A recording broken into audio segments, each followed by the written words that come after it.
Hello सगळ्यांना. आजचं आपलं लेक्चर नंबर 7 आहे. पिरियॉडिसिटी चॅप्टर चालू आहे. ठीक आहे.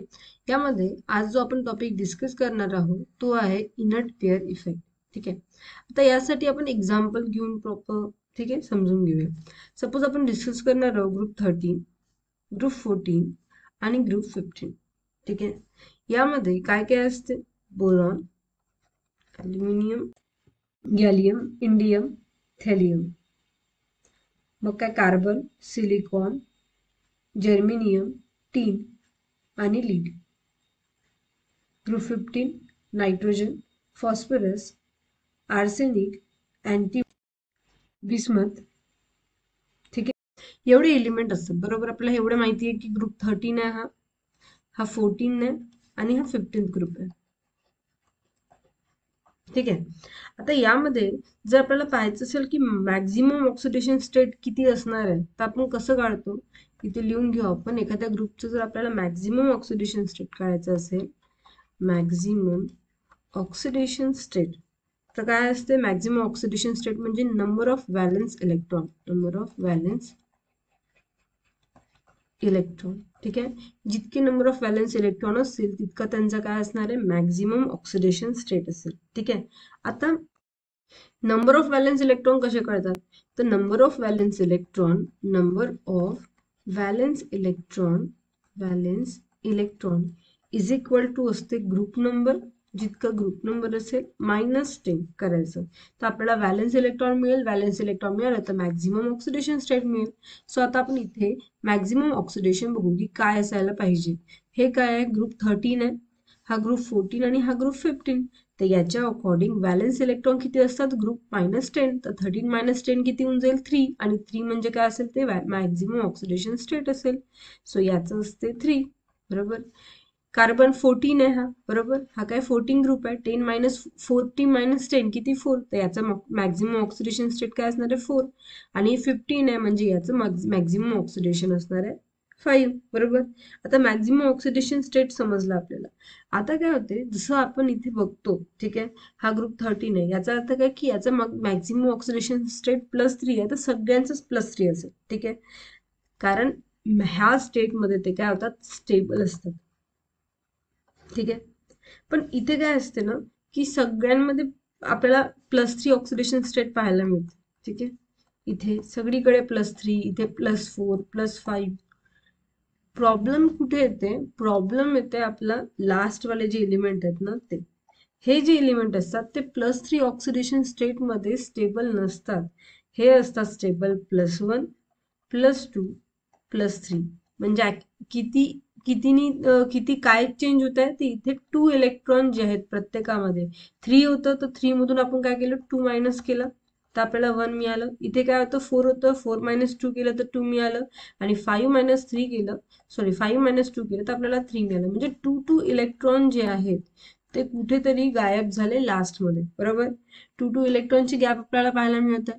तर लास्टमध्ये असं का बरं होते? तर याचं रिझन असते इनर्ट पेअर इफेक्ट. आता इनर्ट पेअर इफेक्ट आणखी चांगलं समजून घेऊ आपण की एक्झॅक्टली इथे काय चेंजेस होतात ते आपल्याला समजते. ठीक आहे. आता आपण एक्झाम्पल घेऊ ग्रुप 13चा. आपल्याला माहिती आहे ग्रुप 13 मध्ये किती इलेक्ट्रॉन आहे? ग्रुप 13 मध्ये ग्रुप 13 आपण याचे इलेक्ट्रॉन्स काढले. व्हॅलेन्स इलेक्ट्रॉन किती होते? 13 - 10 which is equal to 3 electron. हे होते त्याचे व्हॅलेन्स इलेक्ट्रॉन. आणि हेच काय होतं? त्याचं मॅक्झिमम ऑक्सिडेशन स्टेट. ठीक आहे. आता जर आपण इलेक्ट्रॉनिक कॉन्फिगरेशन केलं ग्रुप 13चं, तर सपोज घेतलं बोरॉन, गॅलियम, थॅलियम. ठीक आहे. सो काय काय आपण ऑब्झर्व करू. इथे असणार आहे 2s2, 2p1.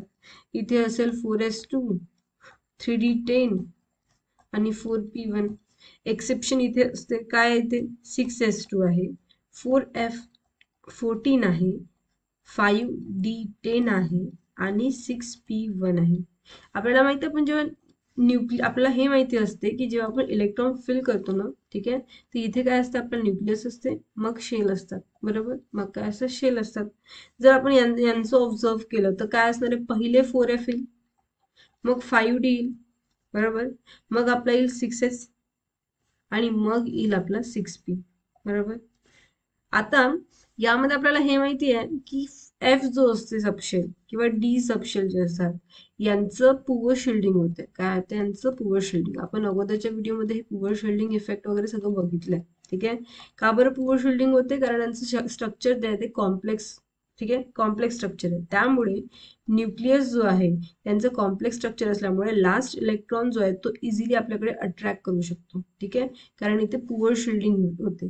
यांचे जे काही स्ट्रक्चर असतील ते न्यूक्लियसला इलेक्ट्रॉन पासून अट्रॅक्ट व्हायला थांबवू शकत नाही. ठीक आहे. तर पुअर शिल्डिंग झाली, त्याच्यामुळे काय म्हणजे साईज डिक्रीज होऊन जाईल. आता इथे येऊ आपण. ठीक आहे. आपल्याला इथे काय ऑब्झर्व झालंय? इथे आपल्याला हे ऑब्झर्व झालंय की इथे 4f आहे, मग 5d आहे, मग 6s आणि 6p आहे. 6s मध्ये किती इलेक्ट्रॉन आहे? 2 इलेक्ट्रॉन आहे, बरोबर. आणि 6p मध्ये किती आहे? 6p मध्ये एकच इलेक्ट्रॉन आहे, बरोबर. तर इथे काय होत आहे? इथे कॉम्प्लेक्स स्ट्रक्चर आहे. 4fचं पण कॉम्प्लेक्स आहे, 5dचं पण. तर पुअर शिल्डिंग होईल, आणि पुअर शिल्डिंग होईल तर इथे झेड इफेक्ट जो असेल न्यूक्लियसचा तो इलेक्ट्रॉनच्या साठी एकदम स्ट्रॉंग असेल. कारण इथले हे दोघं शिल्डच नाही करत आहेत, न्यूक्लियसला शिल्ड करत आहेत का? नाही करत आहेत. तर झेड इफेक्ट जो आहे तो खूप स्ट्रॉंग होऊन जाईल. झेड इफेक्ट इन्क्रीज होऊन जाईल. त्यामुळे हा जो 6sचे जे इलेक्ट्रॉन असतात ना ते ह्या 6s2च्या इलेक्ट्रॉनला खूप जास्त स्ट्रॉंगली अट्रॅक्ट करतात. ठीक आहे. स्ट्रॉंगली अट्रॅक्ट करतात. आणि म्हणून 6pचा जो एक इलेक्ट्रॉन असतो, ठीक आहे, 6pचा एक इलेक्ट्रॉन असतो तो पण थोडाफार अट्रॅक्ट होईल. पण इथे जे आपल्याला प्रत्येकाच्या 2-2 इलेक्ट्रॉनचं चेंज मिळालंय ना पाहायला, हे सगळे याच्यात 2-2 इलेक्ट्रॉनचं जे चेंज मिळालंय ते कोणामुळे होतं? तर ते होतं आपल्या 6s2 मध्ये. हे न्यूक्लियस सोबत इतकं स्ट्रॉंगली बॉन्ड करतात की नंतर ते इलेक्ट्रॉन लॉस करायला तयार नसतात. ठीक आहे. आणि त्यामुळे ऑक्सिडेशन स्टेट फक्त +1, याचं फक्त +2 आणि याचं फक्त +3 असते. अट्रॅक्शनमुळे, ठीक आहे, अट्रॅक्शनमुळे ते इलेक्ट्रॉन, ठीक आहे, इलेक्ट्रॉन जे आहेत ते कुठेच आपले काय म्हणू आपण वेस्ट करत नाही. ठीक आहे. फक्त न्यूक्लियस सोबतच असतात आपले. तो कोणत्याच प्रकारे पार्टिसिपेट करत नाही ते बॉन्डिंग मध्ये. ठीक आहे. आणि म्हणून आपल्याला 2-2 इलेक्ट्रॉनचं लास्ट इलेक्ट्रॉन मध्ये 2-2 याच्यात काय म्हणतात आपल्याला फरक पाहायला मिळतो. तर याचं मेन रिझन काय आहे? ह्या सगळ्यांचं मेन रिझन आहे की आपल्याला असे ऑक्सिडेशन स्टेट लास्ट मध्ये पाहायला मिळतात. याचं मेन रिझन आहे इनर्ट पेअर इफेक्ट. कारण आता कशासारखे झाले हे 6s2 इनर्ट सारखे झाले, कुणासोबत रिॲक्ट करत नाहीयेत ना, म्हणून आपण त्यांना काय म्हणतो? इनर्ट म्हणतो. आणि अंदर आहेत ते म्हणून इनर. इलेक्ट्रॉनची पेअर आहे म्हणून inner pair effect. Inert pair effect, sorry, inert pair effect. So हा कन्सेप्ट असतो. ठीक आहे. आता हे आपण स्टेटमेंट वाईज पण एकदा लिहून घेऊ, म्हणजे जेव्हा वाचाल तुम्ही तेव्हा डिफिकल्ट जाणार नाही. ठीक आहे. सो स्टेटमेंट लिहितो आपण आता. सो स्टेटमेंट आपला असा आहे, 6s2 electron are closely held by the nucleus and feel effective nuclear charge. बरोबर. आपण आता ऑलरेडी मगाशी डिस्कस केलं की हा जो 6s2 जो आहे त्याला काय होतं? स्ट्रॉंग झेड इफेक्ट जो आहे तो मिळते. ठीक आहे. आता रिझन काय याचं? तर रिझन हे आहे because of the poor shielding of 4f and 5d subshell. ठीक आहे. 4f आणि 5d चा जो आपल्याला 4f आणि 5d चा जो पुअर शिल्डिंग आहे त्यामुळे हा असं होते. ठीक आहे. The 6s2 do not participate and act as a inert. आणि म्हणून 6s2 जो आहे इलेक्ट्रॉन तो कशामध्ये पार्टिसिपेट नाही करत, आणि म्हणून आपण त्यांना काय म्हणतो? इनर्ट म्हणतो. आणि ह्या इफेक्टला आपण काय म्हणतो? त्या इफेक्टला आपण म्हणतो इनर्ट पेअर इफेक्ट. ठीक आहे. सो हा कन्सेप्ट होता आपला इनर्ट पेअर इफेक्टचा. ठीक आहे. आता जर आपण हे सगळं समराईज करतो म्हटलं तर आपण काय शिकलो? आपण शिकलो की याच्यामध्ये सगळ्यात असं स्टेबल कोण असणार आहे? हे स्टेट. ठीक आहे. +1 ऑक्सिडेशन स्टेट. सेम Pb4+, हा जास्त स्टेबल केव्हा होईल? जेव्हा तो Pb2+ मध्ये असेल. ठीक आहे. सेम Bi म्हणजे बिस्मथ आपला +5 आणि +3 यामध्ये कोण जास्त स्टेबल असेल? तर Bi3+ जो आहे तो स्टेबल असेल. आणि रिझन काय आहे? हे ह्याच +1, +2 आणि +3 मध्ये स्टेबल आहेत ओव्हर द +3, +4, +5. रिझन काय आहे? Due to inert pair effect. They are stable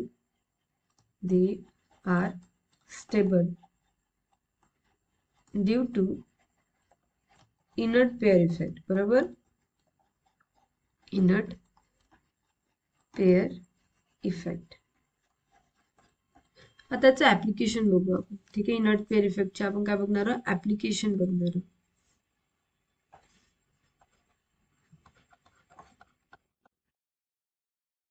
application. ठीक आहे, फर्स्ट ऍप्लिकेशन जी आहे ती आहे stability. Application of inert pair effect. Inert pair effect. Pair effect. आता स्टेबिलिटी आपण बघणार आहोत. तर आपल्याला आपण सपोज आपण याचं काय घेतलं, याचे घेतलं आपण ऑक्साईड म्हणजे कार्बन ऑक्साईड. ठीक आहे, कार्बन मोनोऑक्साईड SiO ग्रुप 14 चे सगळ्यांचे काय घेतले आपण ऑक्साईड घेतले. ठीक आहे, PbO. ठीक आहे, आता जर आपण ऑब्झर्व केलं तर आपल्याला काय लक्षात येईल, आपल्याला हे लक्षात येत आहे की ह्या सगळ्यांचे ऑक्सिडेशन स्टेट जे आहेत ते काय +2 आहेत. +2 ऑक्सिडेशन स्टेट आहे. तर काय आपण ऑब्झर्व करत आहोत, जसं आता आपल्याला हे माहिती आहे की हा जो कार्बन आहे ना तो त्याला +4 ऑक्सिडेशन मध्ये तो स्टेबल असतो आणि Pb जो आहे तो +2 ऑक्सिडेशन स्टेट मध्ये काय असतो, स्टेबल असतो. म्हणजे वरती काय आहे, अनस्टेबिलिटी आहे. बरोबर, वरती अनस्टेबिलिटी आहे आणि खाली काय स्टेबल आहे. याचा earth we can conclude that की जेव्हा आपण टॉप टू बॉटम जातो, जेव्हा आपण डाऊन द ग्रुप जातो, स्टेबिलिटी काय होते, इन्क्रीज होते. का बरं इन्क्रीज होते, कारण ऑक्सिडेशन स्टेट जो आहे तो काय होत आहे, इन्क्रीज होत आहे. बरोबर, सो आपण असं लिहू शकतो, down the group, down the group oxidation state काय होते, डिक्रीज होते आणि त्याच्यामुळे स्टेबिलिटी जी आहे, स्टेबिलिटी ती इन्क्रीज होत आहे. बरोबर, down the group stability increases, कारण ऑक्सिडेशन स्टेट जो आहे तो काय +2 आणि +2 डाऊन द ग्रुप काय असते, खूप जास्त स्टेबल असते. बरोबर, सो आपण असं कन्क्लुजन काढलं. सपोज आपण ऑक्साईड डायऑक्साईड जर आपण घेत असेल, ठीक आहे, आता डायऑक्साईडचा एक्झाम्पल घेऊ, म्हणजे आपण CO2 घेतला, SiO2. ठीक आहे,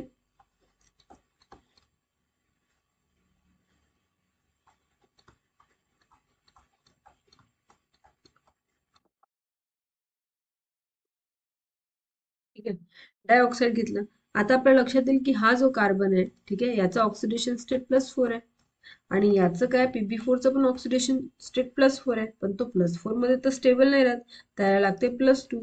म्हणजे जेव्हा आपण डायऑक्साईड जेव्हा घेतो, ठीक आहे, आणि डाऊन द ग्रुप जातो तेव्हा ऑक्सिडेशन स्टेट काय होत आहे, डिक्रीज होत आहे. बरोबर, down the group oxidation state काय होतं, +4 आहे म्हणजे अनस्टेबल आहे. इकडे काय +4 होतं, इकडे स्टेबल होतं, स्टेबल करून अनस्टेबल कडे जात आहे.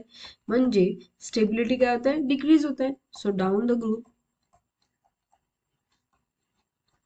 डाऊन द ग्रुप ह्या केसमध्ये काय होतं, डाऊन द ग्रुप काय होत आहे, स्टेबिलिटी, स्टेबिलिटी जी आहे ती काय होत आहे, डिक्रीज होत आहे. बरोबर, स्टेबिलिटी डिक्रीज का बरं होत आहे, कारण इथे ऑक्सिडेशन स्टेट जो आहे तो +4 पर्यंत जात आहे. +4 पासून आपल्याला +4च मिळत आणि +4 काय होतं, अनस्टेबल होतं. बरोबर, त्याला स्टेबिलिटी केव्हा मिळेल, जेव्हा तो +2 ऑक्सिडेशन स्टेटमध्ये असेल.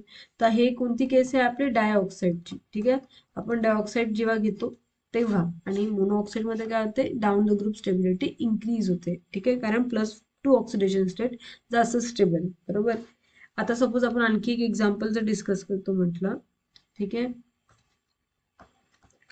की आपल्याला म्हटलंय CX2 आणि CX4 दिलंय आपल्याला. X म्हणजे काय, हॅलोजन. ठीक आहे, हॅलोजन, SiX2 आणि SiX4. ठीक आहे, आणि लास्ट एक दिला आपल्याला PbX2 आणि PbX4. आपल्याला सांगायचे याच्यामध्ये जास्त स्टेबल कोण असेल, कार्बन आहे वरचा, त्याचा काय असते, ऑक्सिडेशन स्टेट +4 असते. ठीक आहे, तर इथे काय ऑक्सिडेशन स्टेट, इथे +2 आहे, इथे +4 आहे, सेम इथे +2 आणि इथे +4, इथे +2 आणि इथे +4. आपल्याला माहिती आहे फक्त PB वाले जे लास्ट एक्झाम्पल होते आपले 3 बिस्मथ, कोणकोणतं होतं, TL, PB आणि BI, हे तिघच त्यांचा ऑक्सिडेशन स्टेट जो आहे तो आपल्याला PBचा किती आवडतो, +2 आवडतो, TLचा +1 स्टेबल असतो आणि BIचा +3 मध्ये तो स्टेबल असतो. ठीक आहे, तर हे काय झाले, यामध्ये PbX2 जो आहे तो जास्त स्टेबल असेल, पण ह्यामध्ये कार्बन +4 मध्ये आणि Si सुद्धा +4 मध्ये स्टेबल असते, तर स्टेबिलिटी ह्या साईडची राहील. ठीक आहे, सो हा पूर्ण कॉन्सेप्ट होता इनर्ट पेअर इफेक्टचा. ठीक आहे, आता आपण नेक्स्ट डिस्कस करणार आहोत oxidizing agent and reducing agent. ठीक आहे, सो आपली second application oxidizing agent and reducing agent. Oxidizing agent and reducing agent. Reducing agent. ठीक आहे. आता ऑक्सिडायझिंग एजंट आणि रिड्युसिंग एजंट म्हणजे काय होते? तर ऑक्सिडायझिंग एजंट म्हणजे जे दुसऱ्यांना ऑक्सिडाइज करतात आणि स्वतः रिड्यूस होतात. ठीक आहे. ऑक्सिडाइज अदर आणि रिड्यूस इटसेल्फ. तेच रिड्युसिंग एजंट म्हणजे काय होते? तर रिड्युसिंग एजंट जे असतात ते काय करतात? दुसऱ्यांना रिड्यूस करतात. नावावरूनच रिड्युसिंग आहे, तर दुसऱ्यांना काय करायला तो रिड्यूस करतो. Reduce other and oxidise itself.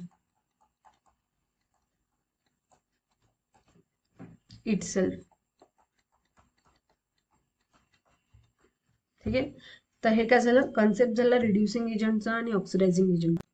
आता आपण फर्स्ट ऍप्लिकेशन मध्ये स्टेबिलिटी वगैरे बघितली होती. काय होतं? पीबी प्लस 4 आणि PB+2 मध्ये PB+2 जो आहे जास्त स्टेबल आहे. ठीक आहे. तो कॉन्सेप्ट आपण बघितला होता.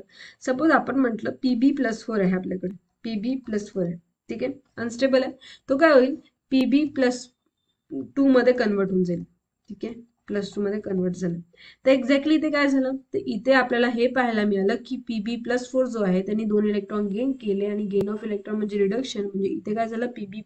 PB+4 जो आहे तो काय झाला? रिड्यूस झाला. ठीक आहे. आणि रिड्यूस जर होत असेल जर तो स्वतः रिड्यूस होत असेल तर तो दुसऱ्यांना काय करेल? ऑक्सिडाइज करेल. आणि जर तो दुसऱ्यांना ऑक्सिडाइज करत आहे, स्वतः रिड्यूस होत आहे, तर त्याला आपण काय म्हणतो? Oxidizing agent. सो आपण इथे बिंदासपणे लिहू शकतो की हे काय? Act as a oxidizing agent. It act as a oxidizing agent. बरोबर. म्हणजे आपण म्हणू शकतो की PB+4 जो आहे तो काय? एक चांगला ऑक्सिडायझिंग एजंट.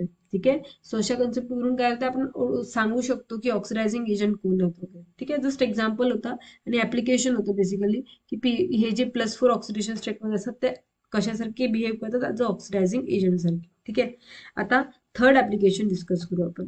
ठीक आहे. सो थर्ड ऍप्लिकेशन आहे existence and non existence of a compound. ठीक आहे. म्हणजे ते कंपाऊंड असतील की नाही ऍक्च्युली. ठीक आहे. एक्झिस्टन्स अँड नॉन एक्झिस्टन्स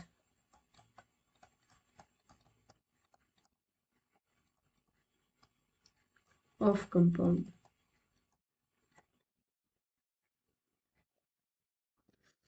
ठीक आहे. आपण एक एक्झाम्पल घेऊ कन्सेप्ट समजून घ्यायसाठी. सपोज आपण घेतलं PB, याची रिॲक्शन केली आपण 4F- सोबत, तर आपल्याला काय मिळालं? आपल्याला मिळालं PbF4.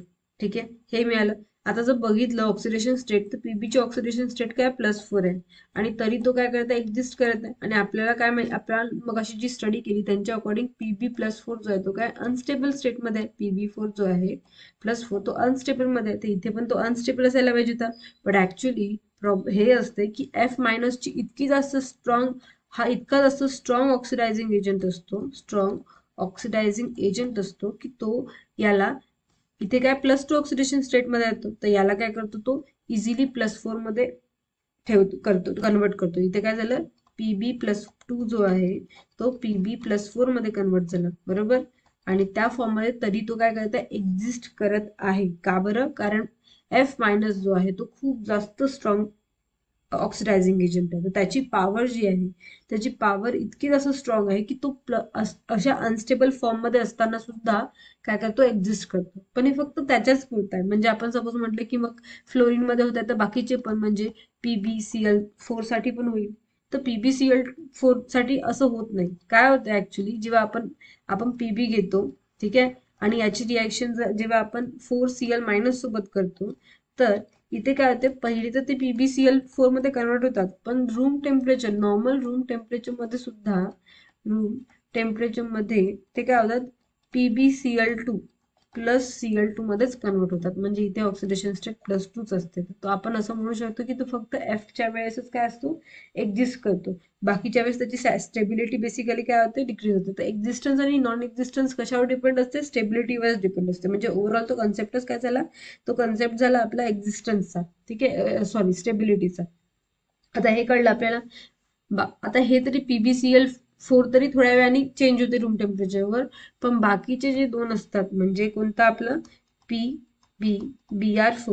Br4 आणि PbI4 हे तर एक्झिस्टच करत नाही. ठीक आहे, डू नॉट एक्झिस्ट. ठीक आहे, म्हणजे जर आपल्याला स्टेबिलिटीचा ऑर्डर विचारला, ठीक आहे, की कोण जास्त स्टेबल आहे याच्यापैकी, तर आपल्याला आपण काय सांगू शकतो की फक्त हा जो फ्लोरीन वाला असतो तोच त्याला +4 मध्ये ठेवू शकतो, बाकी तर ठेवू शकत नाही. म्हणजे काय होईल, स्टेबिलिटी डिक्रीज होईल.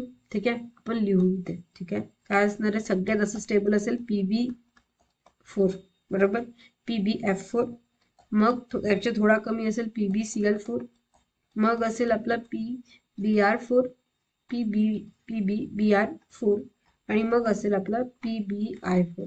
स्टेबिलिटी ऑर्डर हा असेल. ठीक आहे, हा खूप जास्त स्टेबल आहे कारण फ्लोरीनच इतका स्ट्रॉंग आहे. पण नंतर काय होतंय, ती स्ट्रॉंगनेस काय होते, डिक्रीज होते. म्हणून हे दोघं तर एक्झिस्टच करत नाही, Br आणि I4 वाले. ठीक आहे, आणि हा जो असतो तो थोड्या वेळाने +2 मध्ये राहूनच जातो. पण फ्लोरीन इतका स्ट्रॉंग आहे की Pb जो आहे तो +4 मध्ये त्याच्यासोबत एक्झिस्ट करतो. ठीक आहे, आता एक लास्ट एक्झाम्पल घेऊ, त्यानंतर हा लेसन संपून जाईल आपला. ठीक आहे, खूप महत्वाचा आहे, एक्सेप्शन आहे हा. ठीक आहे, सपोज आपण म्हटलं की TlI3l, तर हा एक्झिस्ट करेल की नाही. तर सगळ्यात पहिले तर आपण ऑक्सिडेशन स्टेटस चेक करतो. आपल्याला माहिती आहे हॅलोजनचं -1 असते, म्हणजे इथे काय असणार आहे, x-3 which is equal to 0, therefore x is equal to +3.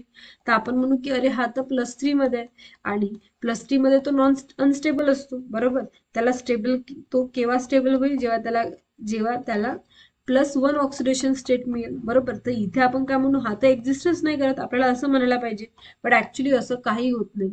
हा जो TiCl आहे ना, TlI3 जो आहे तो एक्झिस्ट करतो. ठीक आहे, आणि त्याचं ऑक्सिडेशन स्टेट +3 नसून +1 असते, आणि +1 मध्ये तर एक्झिस्ट करू शकतो तो. तर आपल्याला तर समजणार नाही की असं कसं झालं. तर ऍक्च्युली हा जो आपला I3 आहे ना, तो ऍक्च्युली एक पॉलीॲटॉमिक आयन आहे. ठीक आहे, जो I3 जो आहे तो ऍक्च्युली I3 मायनसच्या फॉर्म मध्ये असते. हा काय एक पॉलीॲटॉमिक आयन आहे. ठीक आहे, कसा असतो हा, तर हा जो I3- आहे, ठीक आहे, I3- जो कंपाऊंड आहे, इथे लिहून घेऊ आपण I3-, हा अशा फॉर्म मध्ये सुद्धा असतो प्रेझेंट. म्हणजे इथे काय होतंय की असे 3 आय असतात, हे 2 I2, बरोबर. तर हा याच्याजवळ निगेटिव्ह चार्ज आहे, तर हा काय करतो, याच्यासोबत बॉन्डिंग तयार करतो. ठीक आहे, आणि याच्यामुळे आपल्याला I2- असा कंपाऊंड मिळतो. आणि आपण याला असंही लिहू शकतो. ठीक आहे, सो बेसिकली काय होतं, एकच इलेक्ट्रॉन जो आहे तो बॉन्डिंग करत आहे आपल्या Tl सोबत, आणि म्हणून याचं ऑक्सिडेशन स्टेट पण काय येते, +1च येते. आता हा जो Ti3 आहे, याची जॉमेट्री जी आहे, जॉमेट्री आणि शेप, याची जॉमेट्री जी आहे ती आहे आपली ट्रायगोनल बाय पिरॅमिडल. ठीक आहे, आणि शेप जो आहे तो आहे लिनियर. कसा शेप असतो याचा, आय असते मधात. ठीक आहे, इथे आय, इथे आय. ठीक आहे,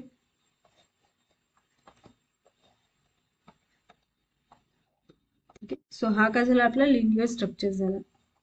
इथे असते मायनस, तर जी बॉन्डिंग होते ती फक्त कोणाकोणामध्ये होते, एक -I- आणि हा झाला आपला Tl. तर ऑक्सिडेशन स्टेट तर +1 राहील, तर अशा फॉर्म मध्ये तो एक्झिस्ट करतो. ठीक आहे, म्हणून हा जो एक्झाम्पल आहे, पाहायला असं वाटत असेल की +3 ऑक्सिडेशन स्टेटमध्ये आता अनस्टेबल होईल, पण ऍक्च्युली याची ऑक्सिडेशन स्टेट +1 आहे, म्हणून हा एक्झिस्ट करतो.